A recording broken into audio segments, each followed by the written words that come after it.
And now, our story continues.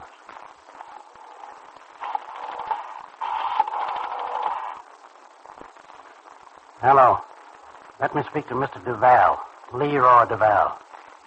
What difference does it make who this is? Yeah, I'll hold on. Pop Walters waited impatiently as Mavis Haggerty left the phone to call Leroy Duval.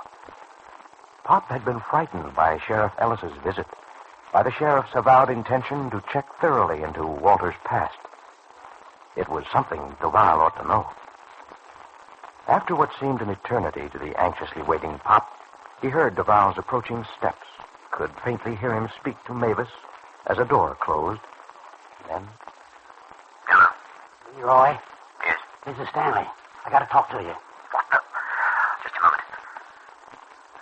Stanley, what's the meaning of this? Haven't I told you before? I know, Leroy. I wouldn't be calling now if it wasn't important. But it's all right. I'm using a payphone. I tell you, this is hot, Leroy. The sheriff is just out to my place. It looks like trouble. Really? I thought you were so confident you had nothing to worry about. Yeah, I know, but this is different. He's digging up old stuff. He's out to pin something on me. Are you so surprised, Stanley? I told you, didn't I? They always can if they try. Look here, Leroy. I don't need any postmortems. I want to see you. Yes, I understand. But Stanley, what you say is true. You're a very good person to avoid. Yeah? So that's the way you begin to talk, eh? I wouldn't if I was you, Leroy. Don't forget you're in this, too. Oh, your sense of humor, my friend. Of course, I was only joking. But, frankly, I don't know how it can be arranged, not immediately. Well, how about tonight at your place? I'll make sure I'm not followed. Definitely not. Even you should see that should be a serious mistake. All right, then. You come over to the store, Leroy, this afternoon. This afternoon? That hardly seems an improvement over the other idea. No, Stanley, as a matter of fact, I don't... Listen, what is this, Leroy? The runaround? If you've got any notion of pulling something like that, start thinking again. It ain't just yours truly that stands to get into trouble. Yes, I realize that, but the risk... There won't be any risk. You know it don't look suspicious for you to come to the store. Just bring that order book for the soda pop like you ought to do. And don't fool around with me, Leroy. I ain't in a fooling mood. Oh, very well. I'll be over right away. Good afternoon, Stanley. Well, it's about time, Leroy. Come on to the back room. Just as you say. By the way, isn't this rather unusual? I'd expected to find the place swarming with your happy, carefree high school youngsters. The lunch hour, yet it's deserted. Yeah, that's another thing, Leroy. Mr. Hellman, he says he's a member of the school board. Come in here a while ago. He says that since my name is under question, my place has been declared out of bounds for the kids. I tell you, the heat's on. Yeah? Sit down, Leroy. Thank you. So you're being boycotted, eh? That does pose a problem, doesn't it? Now both ends of the business are at a standstill. It don't make sense, that's all. You know how that sheriff was right after the raid? Why, he practically got out and apologized for storming in here. Then all of a sudden he pops back hotter than ever. What do you suppose caused it? I haven't the slightest idea. Unless his former apologetic manner was only ruse. Perhaps he wanted to throw you off your guard, Stanley. There's another thing that strikes me funny, Leroy, and that's your timing on this proposition you made me yesterday. Seems like you knew what was going to happen. Reckon you wouldn't be pulling a fast one, would you? Oh, come now, Stanley, come. Don't let your alarms destroy your reasoning. The situation can't be that bad. It can't, huh? Listen, I guess I know when somebody's after my blood. Don't take a smart man to figure that one out. Well, you should know, Stanley. You're the one who talked with the sheriff, aren't you? But I think I reminded you, Stanley, the end was inevitable. Don't you see Ellis is ambitious, and this case has received so much publicity it would be decidedly to his advantage to close it up? The good citizens are demanding action. And he apparently isn't particular how he gives it to them. If he can get you on an old offense, it'll still be a victory for him. Well, how about it, Stanley? Is there any unfinished business in the past? You know the answer to that, Leroy. I can't have them digging into my record. Oh, that's too bad. Well, there's still one way out. Your proposition? It's a very good one. I can't figure that as an out. It seems to me it's only asking for trouble. Well, at least you'll be handsomely paid. Yeah, and at the same time, it'll save your neck. That's what you're thinking, ain't it, Leroy? Well, think this one over, too. If I go, you're going along with me. I'll give them the whole story about your setup. So while you're inviting me to sweat out a rap, you can be considering how you like it yourself. Very well, Stanley. That's the way you feel. I can't prevent you from doing it. If you want to be so foolish, if you want to kill your one chance of a quick release. But on the other hand, Stanley, I simply don't understand you being so vindictive.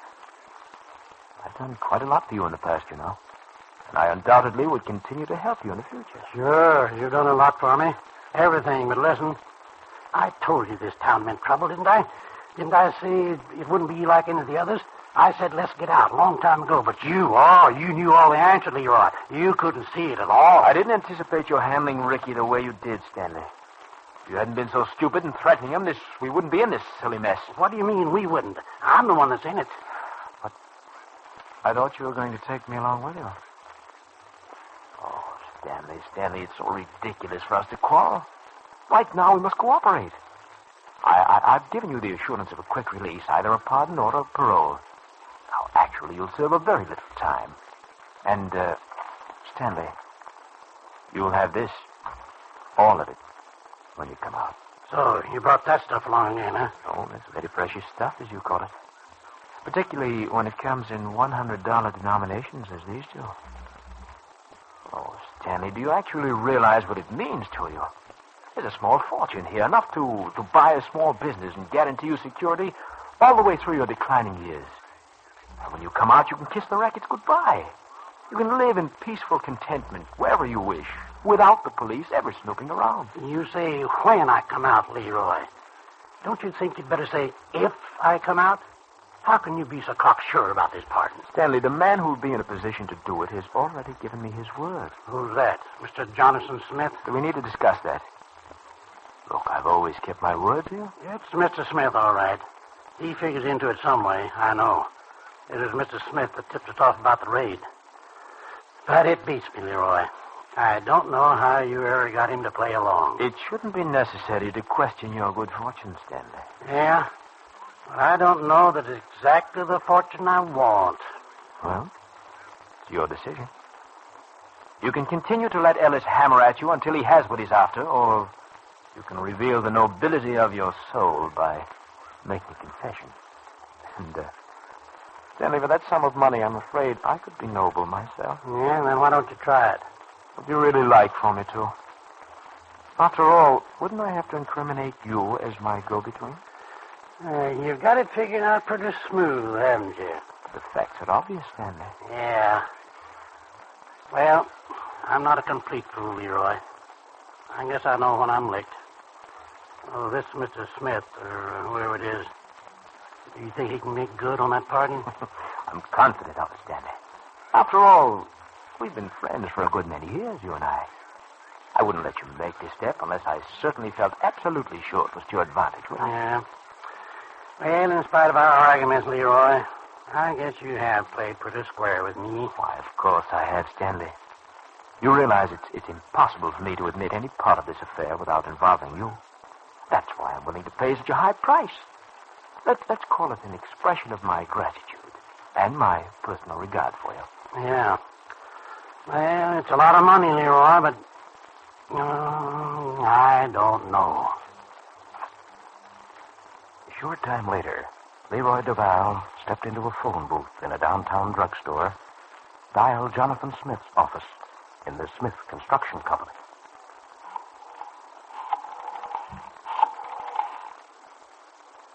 Hello, Mr. Smith. Yes, it's Leroy Duval. I think you can stop worrying, Mr. Smith. Stanley has just agreed to accept our offer. Yes, he'll take the full responsibility. And that should wind the whole thing up in a hurry. So Jonathan Smith's scheme was successful.